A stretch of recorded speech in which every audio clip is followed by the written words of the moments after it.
Bienvenue dans ce 5e épisode de notre série Les découvertes scientifiques dans le Coran.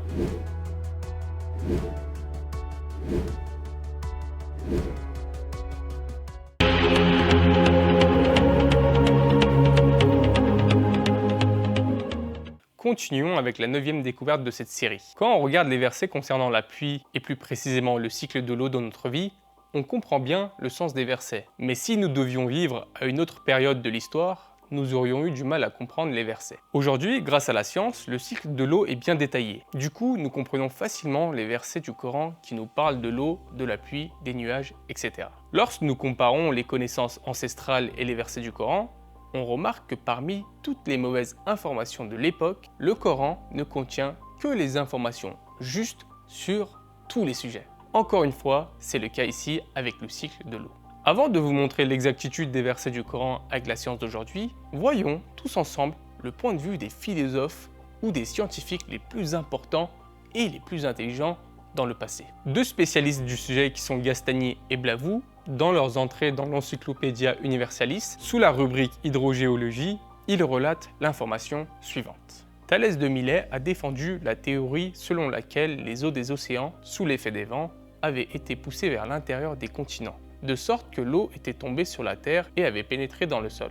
Platon partageait ces vues et pensait que le retour des eaux vers les océans se faisait via un grand abîme. Jusqu'au XVIIIe siècle, cette théorie comptait beaucoup de partisans, dont l'un d'entre eux était Descartes. Aristote a imaginé que la vapeur d'eau du sol se condensait dans les cavernes fraîches des montagnes et formait des lacs souterrains qui alimentaient les sources. Il a été suivi par Sénèque et beaucoup d'autres jusqu'en 1877, dont le géologue allemand Völger. Pourtant, ces points de vue qui vous semblent bizarres, ou même qui vous font rire, appartiennent au génie de leur temps. La première formulation claire du cycle de l'eau doit être attribuée à Bernard Palissy, en 1580. Il a affirmé que l'eau souterraine provenait de l'eau de pluie qui s'infiltrait dans le sol. Cette théorie a été confirmée par Mariotte et Perrault au cours du XVIIe siècle.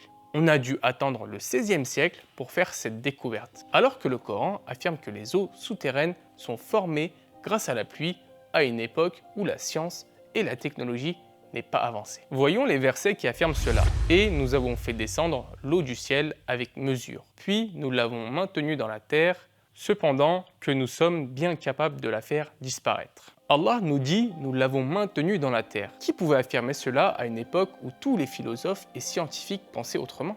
Dans un autre verset, le Tout-Puissant dit « Ne vois-tu pas qu'Allah fait descendre du ciel de l'eau, puis il l'achemine vers des sources dans la terre ?» Le Coran affirmait donc tout cela bien avant les découvertes faites au XVIe siècle. On a dû attendre le XVIe siècle pour dire à Aristote qu'il avait tort, alors que le Coran affirmait cela déjà au 7e siècle. Vous ne trouvez pas tout cela surprenant ? Après tout cela, si nous n'acceptons pas que ce livre soit divin, comment peut-on expliquer que le Coran affirme toujours les vérités et ne contient pas d'erreur ? Parmi tous les philosophes et scientifiques de l'époque, aucun n'a réussi à découvrir cela. Alors comment une personne qui ne sait ni lire et écrire aurait pu découvrir tout cela seule ? C'est forcément le livre de celui qui fait descendre la pluie et qui l'achemine vers des sources dans la terre. C'est bien la parole d'Allah qui nous a été transmise. Passons maintenant à notre 10e découverte de cette série. Commençons avec le verset. « Et tu verras la montagne, tu la croiras immobile. Elle bouge comme un nuage. C'est la création d'Allah qui fait tout avec solidité. Certes, il est au courant de ce que vous faites. » Avec ce verset, le Coran nous informe que les montagnes ne sont pas immobiles comme elles le paraissent, mais sont en mouvement constant. Que disent des scientifiques de ce fait informés par le Coran il y a plus de 1400 ans ? Voyons maintenant ce que la science dit à ce sujet. Pour la première fois dans l'histoire, un scientifique allemand du nom d'Alfred Wegener a proposé la théorie des dérives des continents et cette théorie disait qu'initialement, les continents de la Terre ne formaient qu'un bloc, mais qu'ils aient ensuite dérivé dans des directions différentes et se sont donc séparés en s'éloignant les uns des autres. Cependant, les géologues ont compris que Wegener avait raison qu'après sa mort, c'est-à-dire dans les années 1960. Ces continents, qui ont émergé après la scission de la Pangée,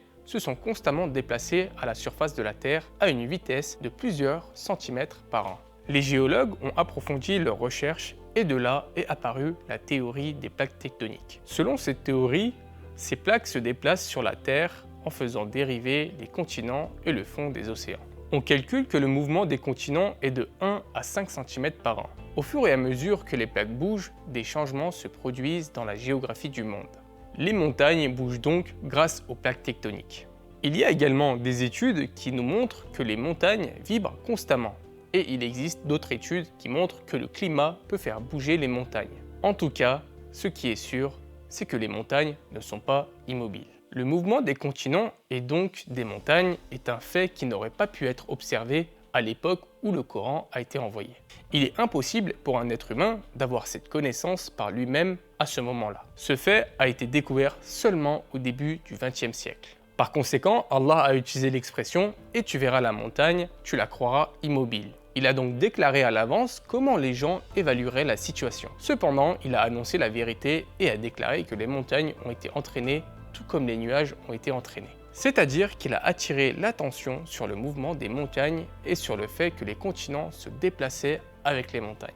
Un autre point aussi est la forme des montagnes. Quand vous observez une montagne, à quelle forme cela vous fait penser? Personnellement, je le fais ressembler à une pyramide ou à plusieurs pyramides côte à côte. Mettez en pause la vidéo et en toute sincérité, mettez en commentaire la forme à laquelle vous faites ressembler les montagnes. Le professeur Frank Press, qui a été président pendant 12 ans de l'Académie nationale des sciences des États-Unis, dit dans son livre intitulé Earth, c'est-à-dire Terre, que les montagnes reposent sur des racines. Ces racines sont profondément enfoncées dans le sol et ainsi les montagnes ont une forme de piquet. La géologie moderne a prouvé donc que les montagnes ont de profondes racines sous la surface de la Terre et que ces racines peuvent atteindre en profondeur plusieurs fois la hauteur de la montagne à la surface. En se basant sur ces informations, le mot le plus approprié pour décrire les montagnes est le mot piquet, puisque la plus grande partie d'un piquet bien enfoncé est cachée sous la surface de la Terre. De l'histoire des sciences, nous savons que la théorie voulant que les montagnes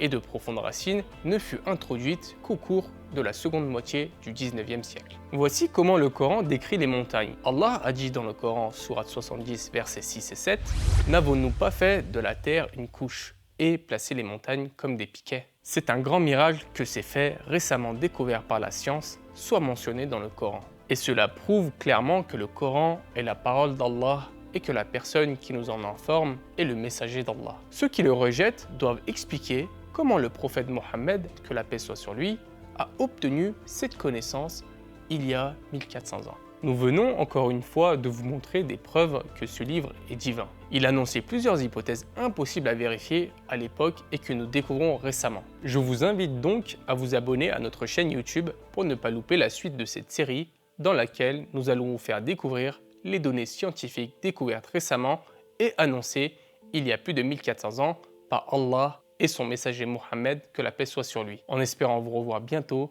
c'était la chaîne Demeure étoilée.